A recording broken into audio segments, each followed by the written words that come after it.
Thanks, Steve. Good afternoon, everyone. We don't have a wonderful banner here, but today we are talking all about crypto trends. Now, it's pretty clear that this is an industry that has grown exponentially. It's also pretty clear there are a lot of newcomers into the market, and they're not all people who have spent their lives in front of computers. But it also means that as the people who are coming into this are expanding, whether they be retail, whether they be investors, whether they even be some of the biggest institutions in the world, we've got to actually work out what does this mean for the industry. And so today we have an incredible panel here to talk about what these trends are and what it might mean. And panel is Janine Grainger, the CEO from Easy Crypto, Jeff Yu, CEO from Monochrome, Nathan Halliday, Country Manager at Zipmex, and Jonathon Miller, Managing Director of Kraken. My name's Hannah Glass. I am a Senior Associate at King & Wood Mallesons. For my sins, I'm a lawyer. But nothing that we say here will be legal advice. It won't be financial advice. This is about educating people and engaging in the conversation. So let's get to it. There's been a lot of movement in the market recently. And Jonathon, you've seen a lot in this space. How does it compare, and what we're going through now, compared to, say, what happened in 2017, 2018? Great question. Thanks for having me, everyone. And yeah, I'm the MD for Kraken in Australia. I think that the main difference would be quantum. So, you know, the relative market capitalisation and so therefore amount of capital in the market and you know, the types of players in the market. That's one layer. I think the other layer is that the diversity of the types of markets that we're seeing. So when you're talking about the market now, you're not just talking about a kind of speculative layer one marketplace. You're talking about the market for locked up, you know, total value locked up in DeFi, for example. Or you're talking about the total volume of transactions and floor price of NFTs, as well as the exchange, the marketplace for exchange of layer ones, layer twos, governance tokens. You know, the arena has exploded in terms of, well, there are multiple arenas now. And so then the interplay between those is different. And I think that what we've seen this last year has been both explosive growth and then, you know, volatility across multiple different dimensions. And some of that volatility is a function of growth itself. And some of that volatility is a function of the kinds of entrants that have come in. And I'm sure Jeff can talk more about institutional adoption, but we've seen institutional adoption. It's something that I've spoken about a lot during the year. You know, and that character, the behaviours that those kinds of participants have brought to the market have driven, I think, you know, and kind of in some interesting ways, a lot of the volatility and the trends that we've seen over the last, you know, 3 or 4 months at least. So yeah, I mean, that's my perspective for now. I'll stop talking. Sure thing. Well, why don't we go to you, Jeff, and discuss what does it mean with institutional investors coming into the space? Who are they? Where are they coming from? Where are they putting their capital? Yeah, that's a really interesting question because to many people, a lot of people, especially from the crypto space, and institutional insto can be many things. But so in Monochrome, we deal mostly with what we call the fiduciary market. So it advises people that manages other people's money that wants some kind of exposure through a regulated pathways. And truth to be told, that sort of pathway is very limited at the moment. It's only opened up very recently with ASIC's very helpful report 705 late last year. That's been massively, you know, in terms of product clarity for potential future product issuers like us, Monochrome. So, you know, specifically, we deal with a lot of clients that have an advisor. And the advisors industry, unfortunately, right now, very much tongue-tied to advice surrounding crypto assets. Also, problems with professional indemnity cover. The PI exclusions for crypto assets has came on board by underwriters over the past 12 months. Has been an issue, further added issue for them to even talk about it. So I think with the help of the industry, with the help of other industry participants, and also working with our ministers and regulators alike, we would love to sort of make it more accessible. I think the more participants, the more regulated access pathways to safer hands definitely helps this space to grow. We may come back to regulation in a moment because, of course, there are a few announcements yesterday and want to talk about where that is. But before we get there, Janine, a lot of the people who are your clients are ultimately retail. So where are you seeing that side of the market? So we've seen a lot of changes in the retail end, and as Jonathon was talking, the market's had a lot of diversification in terms of the products, the marketplaces, but also in terms of the customer base. So at the retail end of the market, since 2017, when we first started, Easy Crypto started in 2017, and the trope of the crypto bro then was definitely alive and well, whereas now we're seeing a much greater diversity. So our customer base, we've got more than 35% of our customers are women.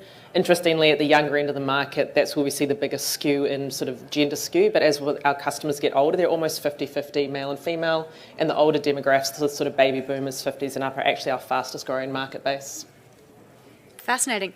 Now, Nathan, I see you nodding along enthusiastic. Are these the same trends you're seeing? Yeah, very similar to what we're seeing, particularly across Asia. Seeing a lot of females coming into the space in those slightly older demographics than what we originally suspected. Definitely seeing a lot of uptake, more diversification in the types of assets people are holding. I mean, particularly, I guess, in this current market, we still see Bitcoin and Ethereum as being the top two. Right? That takes up 60-70%. But we do see people looking at GameFi, for instance, at Metaverse. We saw that big run late last year. And there's a lot of interest, particularly in Asia, I guess, where we've got a lot more of a younger gaming culture at times, really embracing that. Things like Gods Unchained, we heard from Immutable X, had a lot of success and interest, and then things like guilds as well. So actually, CGU is a gaming guild based in Australia that we worked with to launch into Asia. And I think some of those products in these different markets, people can sort of relate to and understand. And I guess looking at emerging markets and where we're going, blockchain really has the opportunity to disrupt just about every market. And for investors, whilst they're still sticking to those core, what you call more secure assets in a very volatile space, there is opportunities there, and people are looking at what's next and looking at how they can participate in those. So in terms of, obviously we're now varying into what's happening overseas, do you think there's a different market or there are different trends driving the market in, say, Asia or Australia? Obviously, the market is consistent in terms of price action. Obviously, that runs across global. But yeah, we do see different take-up rates. For instance, Singapore is a region that has significantly more value held in Ethereum than in Bitcoin, which is distinct. That's not normally the case in lots of different regions.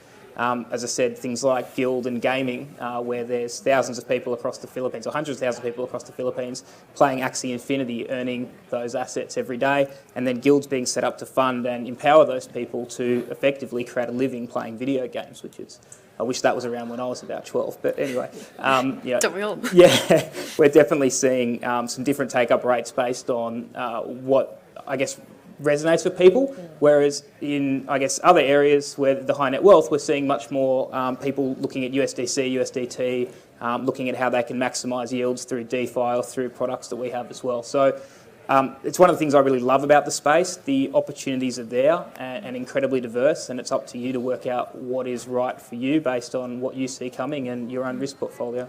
Yeah. Jeff, is that what you're seeing? Because I know you've been looking actively at particularly what's going on in, say, Canada. Yeah, so we have published this whole series about the story of Bitcoin ETFs in other parts of the world. US, Canada, I think Europe is dropping this week.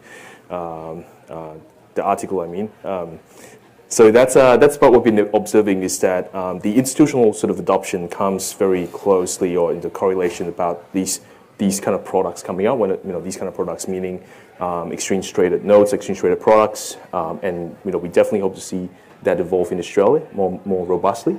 And for what Nathan's saying, that he's more attuned to the retail crowd, but we are more attuned to the insto crowd. The problem right now is that like I said, access pathways needs to expand more. And what we hope to see is hopefully a Bitcoin ETF in Australia, hopefully this year or maybe sooner. No announcement today? Unfortunately, no. You've still got a bit of a way to go. But Jonathon, I mean, obviously Kraken is an international exchange as well. Are you seeing that there's that convergence going on, or do you think, we're going to be seeing kind of differences emerge more so, particularly as we've now got some very significant exchanges emerging in the Australian market. Yeah, it's really interesting, this idea of geography in crypto. It's kind of, I think it's been extremely relevant for a long time. And when we first started out in 2013, the business that I ran here in Australia that was then subsequently acquired by Kraken, its business model was to plug a liquidity gap. The geography of traditional money, was constrained, and it was constrained for lots of reasons, including kind of banking constraints.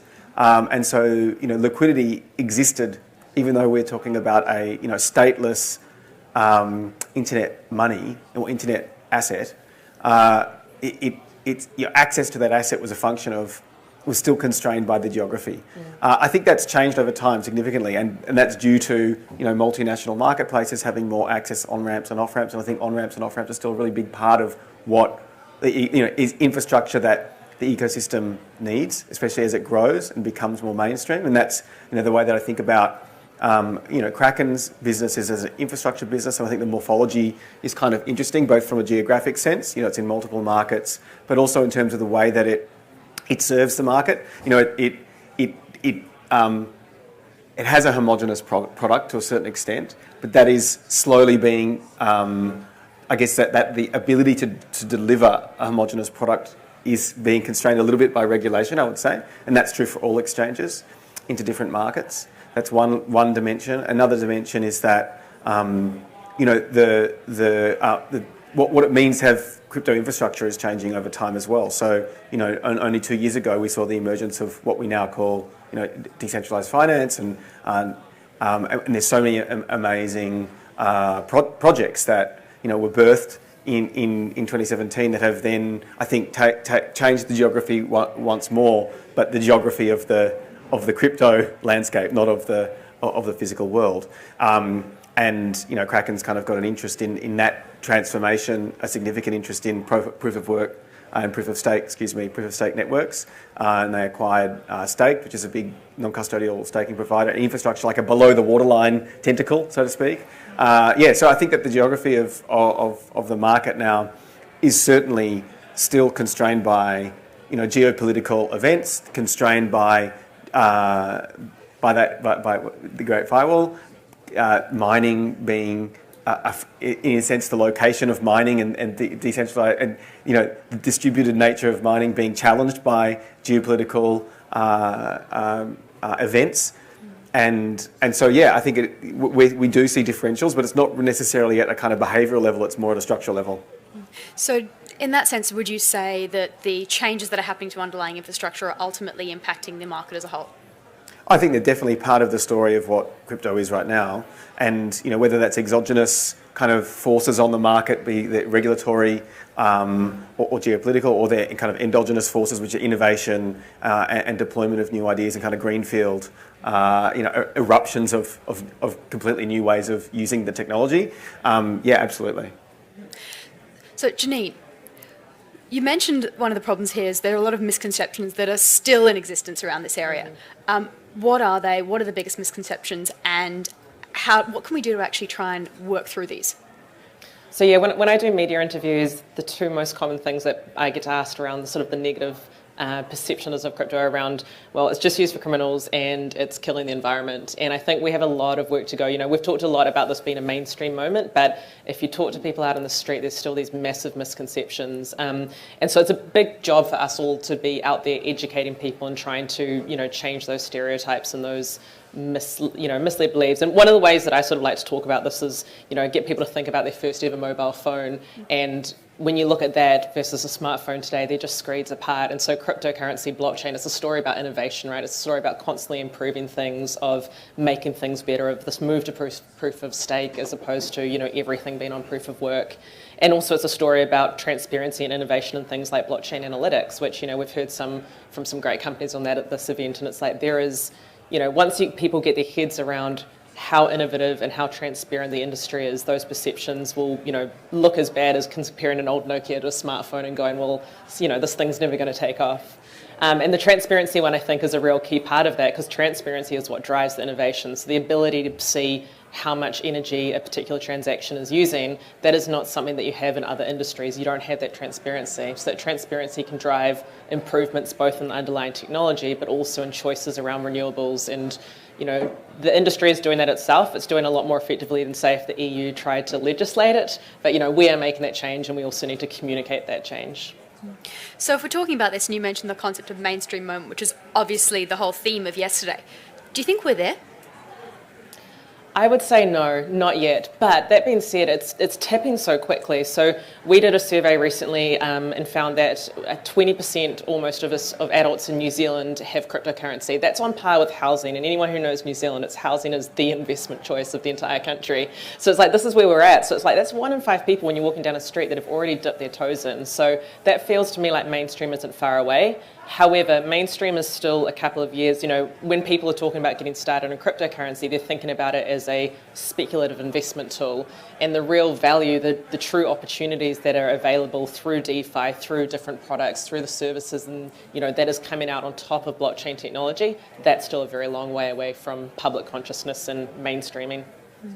So just going to DeFi and opening up to the panel, obviously we've kind of come through this DeFi summer. Where are we going to now? Because the value's not quite where it was, the yields aren't what they were either. Does this mean we're kind of in a bit of a trough of despair and perhaps we'll come back out of it? Or is it actually, well, maybe we need to go back to the drawing board? I might jump in if you like. I think, Sure. Obviously, interest rate rises with the Fed have definitely had impacts on all markets. The horrific stuff that's going on in Ukraine has definitely spooked lots of market as well. So certainly for our yields and across what we've seen, they have dropped. They go up and down based on what we see with market performance, which is similar to what you've seen in variable loans in traditional finance for a long period of time. Definitely there is still value in DeFi where things are being staked and locked up to help build projects. There's obviously risk with that as well. I think probably some people have run into the Ohm and the Time, Wonderland, these sort of things with 80,000% APYs. And you kind of look at those and go, how sustainable is that? So people will still keep building these projects. You have to look at what's underlying it, who's behind them. But in terms of effectively using crypto, DeFi to bridge some of the traditional finance things, I think there's still a long way to go there. I don't know off the top of my head what the total lending market globally is, but you look at what that value is, the amount of middlemen, market makers, commissions, agents, all of that. Blockchain technology has the ability to fully disrupt that, make it significantly more efficient, and that ultimately is where I think DeFi has a place to play. And I still think we're very early in seeing that when it starts to disrupt those markets. I think you asked about the mainstream moment. I think we're definitely seeing at the moment mainstream acceptance in terms of, yes, this has value, yes, this is important, and yes, it can do things. For me, the mainstream moment is when you're using your normal products and services you would, they're being underpinned by blockchain and you don't even know it. That's what mainstream looks like for me. I know the Immutable guys talk about that with gaming. We're not, there's a lot of pushback in the gaming community of people just using NFTs as a cash grab. And it's like, well, we want to empower these games through NFTs. We don't want you to even know it's an NFT. It's just a game for you. It's the same as it always would be. And I think this space can do that, and DeFi is no different to me in terms of where that could go over the next sort of 5-10 years. So we're just going to see DeFi become the crypto mullet? Yeah, I think that's a good way to put it. I've read that article. It's quite a good one. The user interfaces, for people new into the space, setting up a MetaMask, transferring funds into an exchange, moving it into your MetaMask, putting that into a DeFi pool, looking at how you keep that secure, or all the concerns around how many steps are in that. When that user experience becomes really simple and seamless, and you're not worrying about any of that, you're just simply putting your funds in like you would with your normal bank account or any of those sort of apps, and it's all being managed through that, but you still understand the security of it and what you're doing with your funds. That's where I think we get to a mainstream moment, and I think that's what everyone's looking to build towards. So, Jeff, we can come back to you for a moment because we're obviously now going into the world of DeFi, but so much of what you do is really in that more traditional world. How is that going to fit in with this as people are innovating on that underlying blockchain? Because ultimately an ETF is really a very traditional product. Yeah, it is a traditional product, but with this kind of structure-wise, it's very different because traditional ETF doesn't hold an asset that if you lose the private keys, that's it. So custody is a very, very big expertise that is I would say, new to a lot of traditional issuers. So that's why we come in. We bring in an expertise of this world and merge it with their world. But back to the mainstream moment and how sort of all DeFi would fit in is that, well, the bigger picture that traditional portfolio allocators, financial advisors, etc., they are worrying about is, well, we have all enjoyed 30 years of sort of declining interest rates, and as a result, we have this rising tide lifts our boat. Like we all enjoyed, housing price goes up, well, our equity portfolio doing pretty well over the past decade or so. But what comes next is something that worries them a bit. So they're looking for alternatives in assets, particularly in digital assets, to see how we can build in a solution that dampers the effects of sort of market sort of downturn. Reason why Bitcoin is because specifically Bitcoin is not intrinsically valued. There is no, I would say, significant DeFi or any profit generating activities within Bitcoin, or no, it's backed by any asset externally. Or this gives it a very interesting proposition where you have a non-intrinsically valued asset. It also means that it may be more immune to central bank effects when it comes to interest rates and this kind of stuff. So first problem is definitely education. Like you mentioned, education is a very big part of changing people's perception and understanding about the reality of the space, and that's something that we invest a lot of time with as well. We do a lot of research around these matters.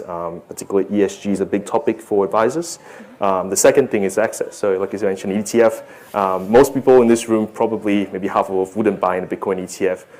But there are people out on the streets. It's built for people that are not currently able to participate or don't want to deal with, setting up a MetaMask wallet and these kind of things. I would say that when that happens, we can really, shed a bit of a tear and call it a mainstream moment achieved.